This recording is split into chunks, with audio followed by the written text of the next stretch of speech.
My name is Daniel from G2 Comics from St. Louis, Missouri. And can you tell us about your current projects? What we're working on right now, we've got 3 comics out, two series that are going on right now, Angels and Demons, which is called The Triad, and then a medieval fantasy series called Antic.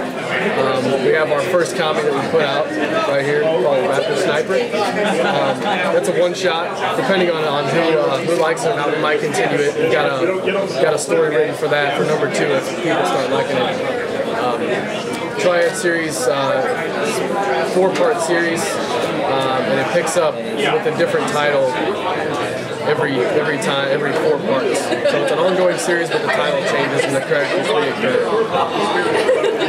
Can you please explain the RPG elements behind Antic? Yeah, Antic, it's a medieval fantasy, like I said. Basically, the characters in the book are introduced, and they start out with a certain power. It's not like a normal superhero would be, where you'd see the same kind of powers and everything through the whole series. They actually acquire new skills, new weapons. They band together. They have new characters and parties and join. They actually raid dungeons and everything like that. So they've got a lot of Final Fantasy, Dungeons and Dragons influence in that book.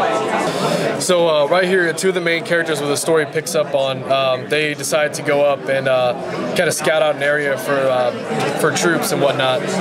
So they scale the area, they get in a big battle. Here's one of the kind of RPG elements right here.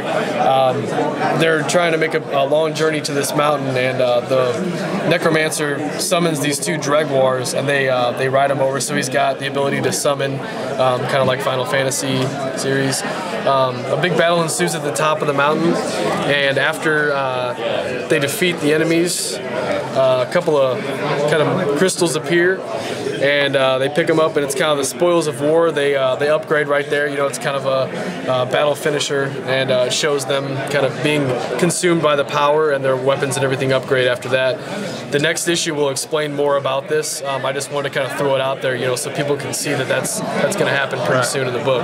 By when do you expect to finish the series? Antic at the very latest will be finished. The first part is the Siege, which is a big battle that takes place on the planet called Muppet. It really sets up the story that takes place 300 years after this initial series comes out. We're hoping to finish that up by the end of next year at the very latest.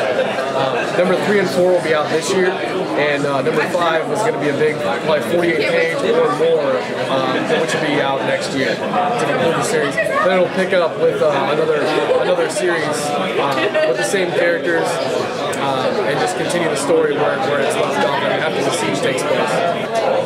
And can you tell us a bit about your background in the comic industry?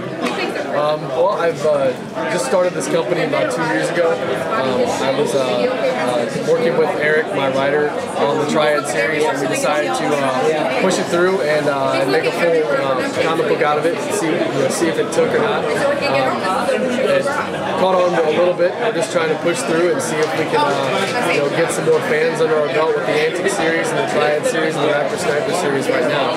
About 2 years into the company, and we're looking forward to doing some multimedia and hopefully a little bit of 15-minute shows of the Triad series and whatnot in the future. I'm Victor Dandridge of Antic In-House Productions. How you guys doing out there? And can you tell us a bit about the current project that you're working on? Sure. These are my 8-bits. It started off as a project for Champion City last year, and it's a comics and games show. So what I wanted to do was take the 2 ideas and put those things together. I love comics, I love games, so I went for the old school aspect. Went for the 8-bit designs, and it was only supposed to be 8 characters, and in 3 days I did 100 of them. And it was just something really cool, kind of nichey, and it's a nice challenge, at an artistic level to kind of conceptualize these different characters that, comic-wise, we've known and loved for decades, and actually boil them down to, little blocks of color. And it's been a real fun challenge, something I love to do. I'll probably do it for years to come, just because it's just generally that much fun for me. And can you tell us which is your favorite creation? Wow, my favorite creation? I don't know if I can say my absolute favorite, but 2 of my favorites would definitely be these 2 pieces here. and it's because they are, you know, a conceptual challenge. This one is Ant-Man of the Avengers, and this one is the Wasp. And the thing that I love the most about them is the challenge of articulating these characters of substantial small size and having to figure out how I can articulate that as an individual and not just a glob of color. A lot of times I get people that can't figure out who they are when I ask them, and once I tell them, they're like, oh, that makes perfect sense. And so it, you know, becomes, you know, really affirming in terms of being an artist that I can get across this idea. And that's the fun part. That's probably why I would say those are close enough to my favorites. Definitely the challenge. And can you tell us a bit about the art prints that you're selling? Yeah, I got prints of each character, and I sell them. They're these little prints like here, and they're $3 for $1. You know, the thing that I like is, you know, for when people really like a character or a series of characters, I want them to get as many of them as they can. And you know, it's not for me a big thing about money. You know, I want people to have my artwork, and that's the fun part, is when people walk away really satisfied as fans, and you know, take a portion of what I do and keep it in their home and talk about it. So I think it's something I hope catches on really big. You know, definitely looking into some other venues, trying to get the actual licenses for these things to try to put them on, you know, some more products, you know, t-shirts, book bags, maybe even shoes one day, you know, just something to kind of branch out. But in the meantime, I like to just kind of disseminate the work a lot. So it's a fun process. Now, are you working on any other Pixel projects? I am, actually. I do have a series called the Strongman Legion that will be coming out to my company, Manage In-House Productions. And I'm working on that currently. It'll be a 16-page 8-bit special that kind of takes its roots from the Power Rangers. And it's a lot of fun. It's a lot of fun. Hi, I'm Jordan Lowe, writer for Short Pants Romance. And can you tell us a bit about Short Pants Romance? It's a webcomic, updates 3 times a week. It's about a former kid sidekick who, when he was a kid, he was a real world-famous sidekick to a hero. Now he's 30, matured, he's trying to figure out his place in the world. It doesn't always work out like he thought it would. What was your biggest inspiration for creating it? The obvious basis is Batman and Robin, kind of that play off, but it's sort of the mundane problems in life, the things we all go through, but magnified in a superhero world. And what's the current status on the series? How far are you into it? We're about to finish volume 2. We're I think 144 is the next one to go up, and we'll just keep on pushing from there. So can you tell us a bit about No Cash Valley? It's done by Matt Thompson, who is a member of our group Oval, the Ohio Valley Artists League. He's one of our members. He's a very big video gamer, and that's a big part of his life. So he's just taken that love of video games, and he does it 2 times a week, a web strip.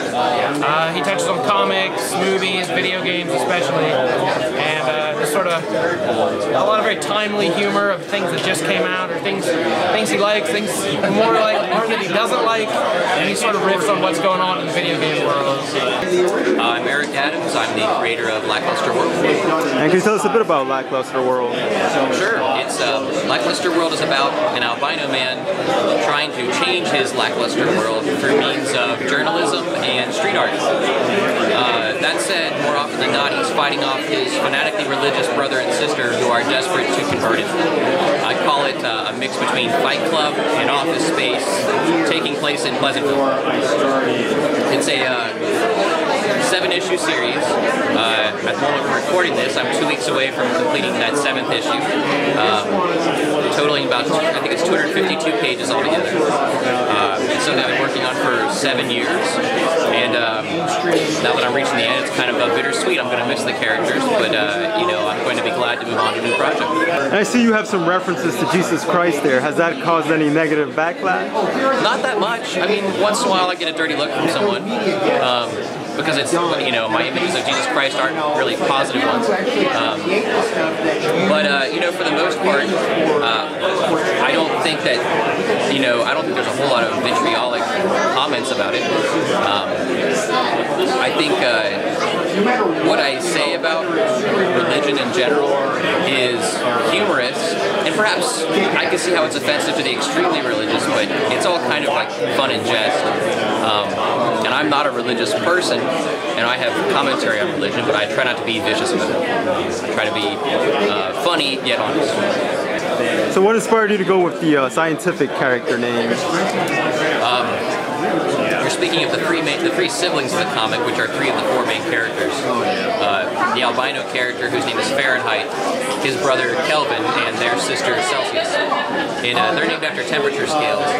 And it really kind of just started out with a friend of mine recommended to me, hey, you should name a character Fahrenheit, before I'd named any of the characters. And I thought, well, that's a pretty cool name, and it kind of just grew on me from there, where I thought, you know, I could call his brother and sister Kelvin and Celsius.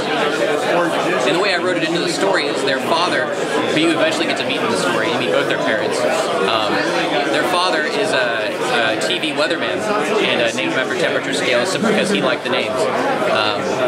There's even a joke later on about how their parents joke, you know, when they were younger and the three siblings were children, they joke about having a fourth kid and naming it Rankin, which is another temperature scale, if anybody's familiar with it. But that never happens, of course.